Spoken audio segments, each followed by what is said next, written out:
पिछले दिनों हुई थी 23 तारीख को वो बैठक थी। इस बैठक में क्योंकि हमारे लकासर गौशाला में रामकथा चल रही थी इसलिए मैं नहीं जा पाया उस बैठक में। उसमें ये तय हुआ है, उन्होंने मंत्री को हमने लिख के दिया, मंत्री ने ये कहा है कि राज्य सरकार गौशालाओं के लिए जो गोचर में बनी हुई है उसको लीज पर देने की सिफारिश से मंत्री ने मंत्रिमंडल समूह को की है। और वो क्यों की है उसका भी मैं उदाहरण देना चाहूंगा। राज्य सरकार का 1/2022 का आदेश है, नागौर जिले की गौशाला का आदेश था। नागौर जिले की उस गौशाला में हमारी तरह वो गोचर में थी, तो उस गौशाला ने एप्लीकेशन लगाई कि ये लीज हमें आवंटित की जाए। और उसमें जो कारण दिया उसमें ये लिखा कि जिस प्रकार राज्य सरकार जीएसएस के लिए, स्कूल के लिए, पंचायत भवन के लिए गोचर लीज पे देती है या उसको आवंटित करती है, उसी संदर्भ में गौशाला को भी आवंटित की जाए। तो पूर्ववर्ती सरकार की एक आदेश आया, उसकी कॉपी मेरे पास है, मैं ग्रुप में भी डालूंगा। उन्होंने ये लिखा कि गौशाला व्यापक जनहित में नहीं है, ये एक निजी प्रकल्प है जिसको हम जमीन आवंटित नहीं कर सकते। अब ये उन पढ़े लिखे अधिकारियों को ये समझाए, यदि गौशाला निजी प्रकल्प है तो सार्वजनिक प्रकल्प क्या होगा। ये उनको ये परिभाषा समझ नहीं आई। उसके बाद में एक हमारी बाड़मेर गौशाला का एक प्रकल्प था जो गोचर में चल रही थी और 91 की कार्रवाई उस पर हुई, वो गौशाला को हटाने की शुरुआत हुई। तो गौशाला चलेगी कोर्ट में। माननीय हाई कोर्ट ने मई में एक आदेश दिया, मई जून में। उस आदेश में स्पष्ट लिखा है कि गौशाला व्यापक जनहित में है और राज्य सरकार इसको भी जमीन आवंटित करे। अब हाई कोर्ट का आदेश था, उसी आदेश को हमने तय करके माननीय मुख्यमंत्री जी को, मंत्रिमंडल के समूह को वो पत्र भेजा है और उसी आदेश को की क्रियान्विति में मंत्री जी ने कहा है कि इस पर पूरा प्रयास किया जाएगा। भविष्य में हमारा ये चेष्टा रहेगी, राजस्थान में जितनी भी गौशालाएं गोचर में बनी हुई है उन गौशालाओं को लीज पर जमीन आवंटित की जाए। एक ये प्रक्रिया छोटी सी हमारे संगठन ने चलाई है, आशा करते हैं कि सरकार इस विषय को आगे बढ़ाएगी। दूसरा, अभी अधिकारीगण आएंगे, राज्य सरकार का एक आदेश आया है। आप सभी गौशाला संचालक आपने देखा होगा कि एमपीआर भरते हैं अपने doctor, monthly progress report doctor भरता है गौशाला को देखते हैं। वो एमपीआर अब सरकार ने डिजिटल कर दी, ऑनलाइन भरनी है। गौशाला का पूरा उसमें डिटेल आएगी, उसकी फोटोग्राफ्स आएंगे, गोबल्स की डिटेल आएगी। उस एमपीआर के विषय में अभी अधिकारी आएंगे, वो हमें विस्तार से समझाएंगे। तो उस एमपीआर में पहले क्या होता था, डॉक्टर घर बैठकर फोन करके आप सूचना लेता था और भर के भेज देता था।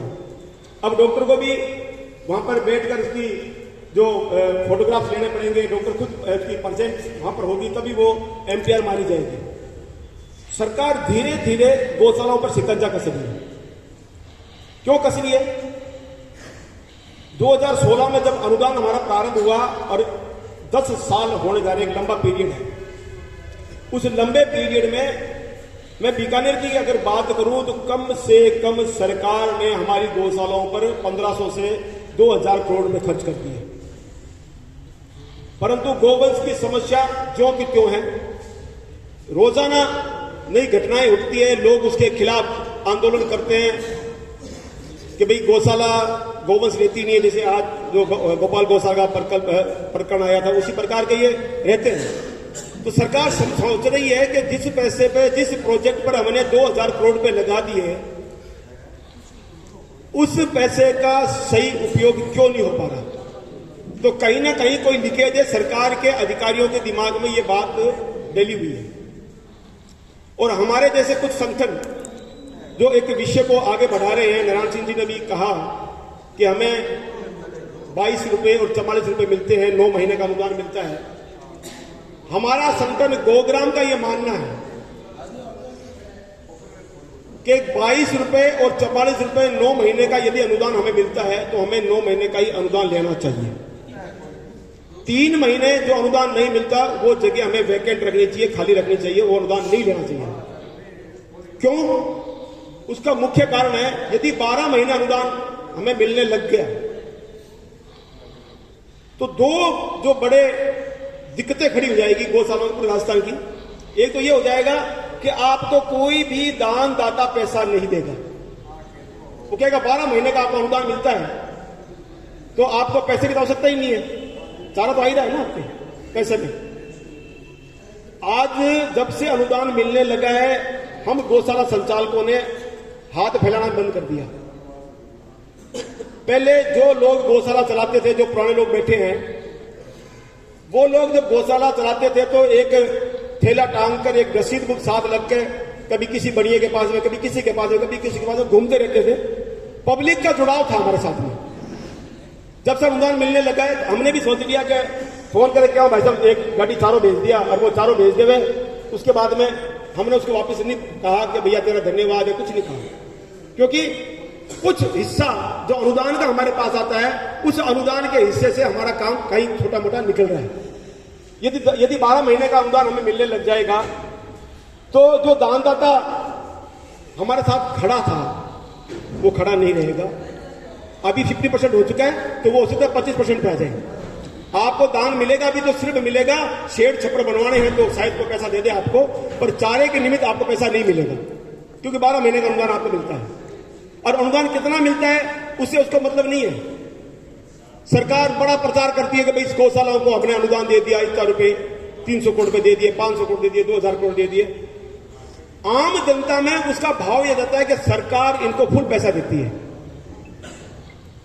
और उससे हमारा जो दानदाता है वो हमसे बिछड़ जाता है। तो मेरा और हमारे संगठन का यह मानना है कि अनुदान हमारा 9 महीने रहे, पर अनुदान की रेट बढ़ जाए।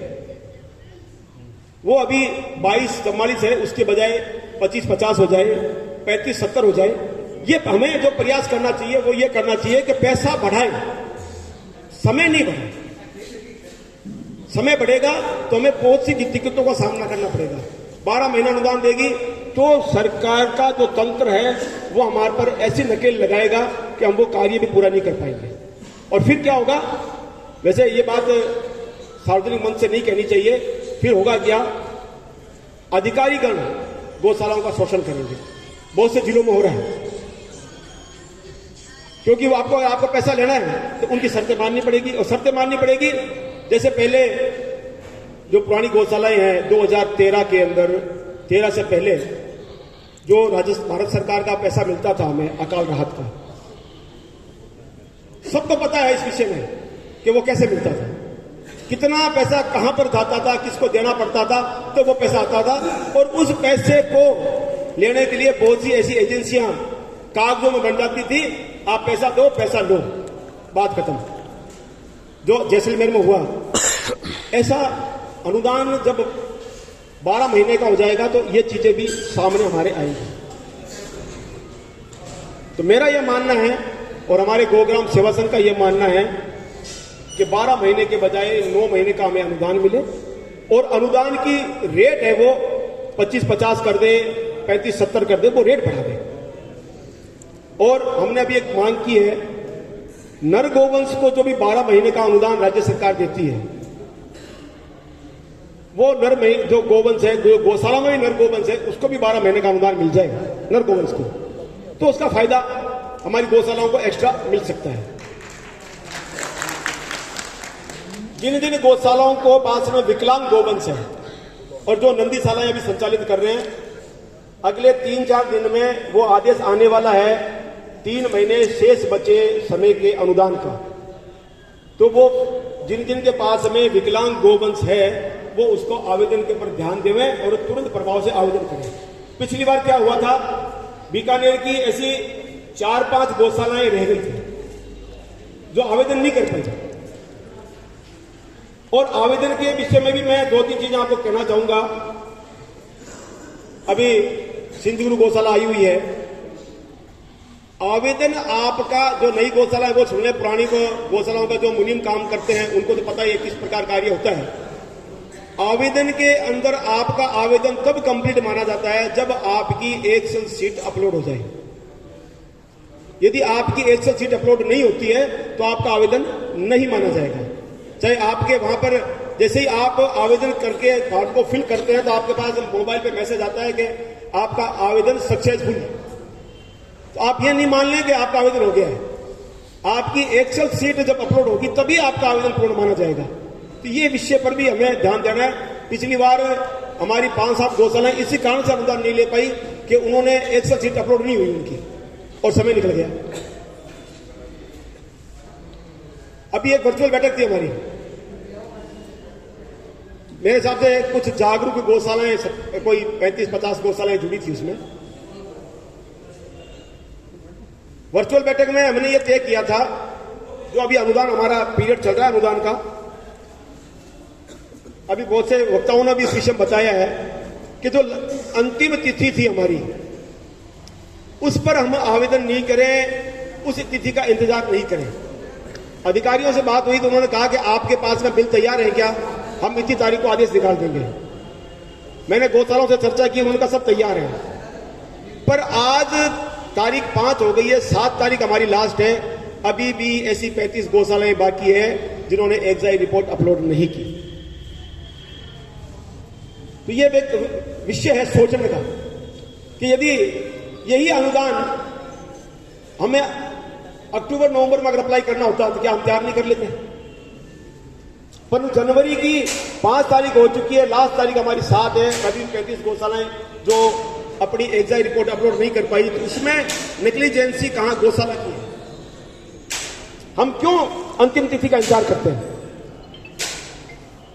और फिर हम कहेंगे कि भाई, जैसे अभी सत्यनारायण जी कह रहे थे कि भाई जो गौशालाएं, नारायण जी भाई साहब भी कह रहे थे जिन्होंने अप्लाई कर दिया थी, हमने कहा है अधिकारियों को कि भाई जो जिन गौशालाओं ने अप्लाई कर दिया उनका तो कर दो। तो 50-50 के फेज शायद मेरे हिसाब से अभी बताएंगे गोपाल सिंह जी और आएंगे तब, लगभग 50-50 गौशालाओं का 100 गौशालाएं हमारी ट्रेजरी जा चुकी, मुझे जहां तक ध्यान है। शेष जो 67 गौशालाएं हैं तो वो 2-4 दिन में जब पूरी हो जाएंगी तो वो भी चली जाएंगी। तो हमें इस विषय का ध्यान रखना है। हमारे संगठन को चलते हुए 15 साल हो गए। मैं आदरणीय निर्मल जी भाई साहब से निवेदन करूंगा, कृपया आप पधारें मंच पर। निर्मल जी बरडिया, मैं आपका परिचय कराऊं। वैसे तो निर्मल जी परिचय के मोहताज नहीं है। आप इस बीकानेर गौशाला संघ की जो स्थापना 2000 मूल रूप से 2010 में, वैसे 8 से भाई साहब ने प्रारंभ किया था इसको गौशाला परिसंघ नाम से। 2010 में अप्रैल में इसकी स्थापना भाई साहब के कर कलमों से हुई और उस समय उसमें 63 गौशालाएं थी। आज हम सब के समूह प्रयास से आज हमारे पास में 230 गौशालाएं हैं।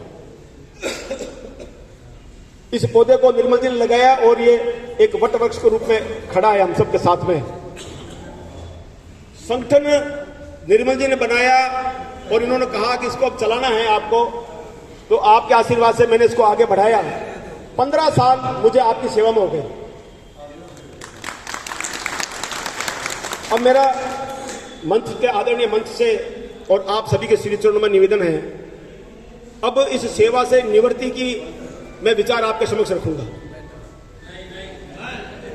मैं एक निवेदन कर दूं, उसके बाद में आप लोगों का जो भी होगा आदेश होगा उसको बात करेंगे। 15 साल बहुत होते हैं सेवा के। मेरा संकल्प था मैं गौ सेवा में आगे बढ़ूं, मैं उसके लिए धीरे धीरे आगे बढ़ा और अब मैं चाहता हूं कि कुछ अध्यात्म की तरफ जाऊं। मैं निवेदन करूं आपने 2019 में मैंने दीक्षा ली थी जगत गुरु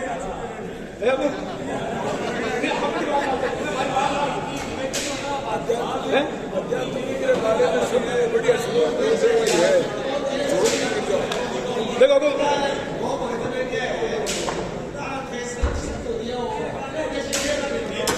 नहीं, आपके सबकी बात सराहनीय है, परंतु अब समय को अभाव रेसी मार्गन है। मैं अब चाहूं कि थोड़ा सत्संग कर लूं। तो अरे वो तो रही सी, वो तो सागे रही सी, पर सत्संग कर लूं तो ये वास्ते एक उचित व्यक्ति आपा में शू आपा चुना और बिन जो सहयोग चाहिए मैं सहयोग करशू। हमारी एक अरदास अरदास है आप सभी दो भक्ता के श्री चरणा में इ पर थोड़ा सा आप लोग ध्यान करो।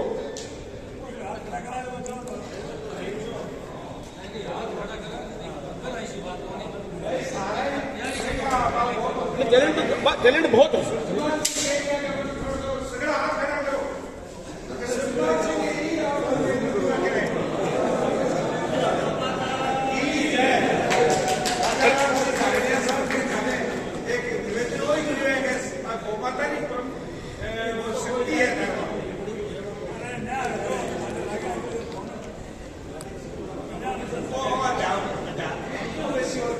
अरे वो अजातम तो नहीं चाहते हो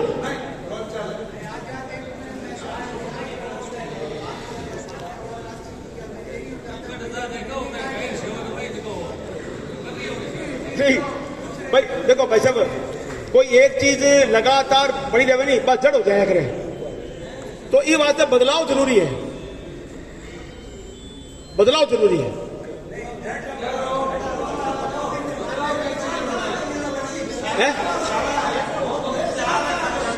नहीं आप तैयार हो मैं भी तैयार हूं पर एक बदलाव एक मोहर आदेश से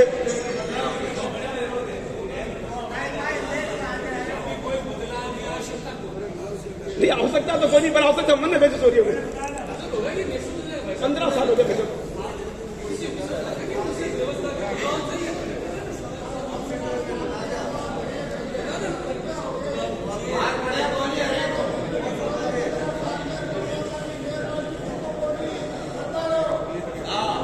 बात तो मैं गौ माता की मेहरबानी है तो आप लोगों को प्रसन्न हुए हैं।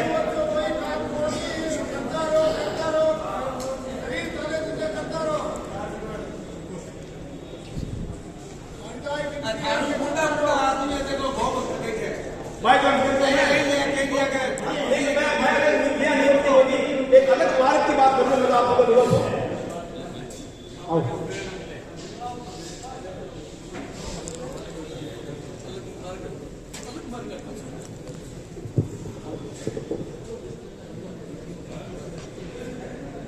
आदरणीय मंच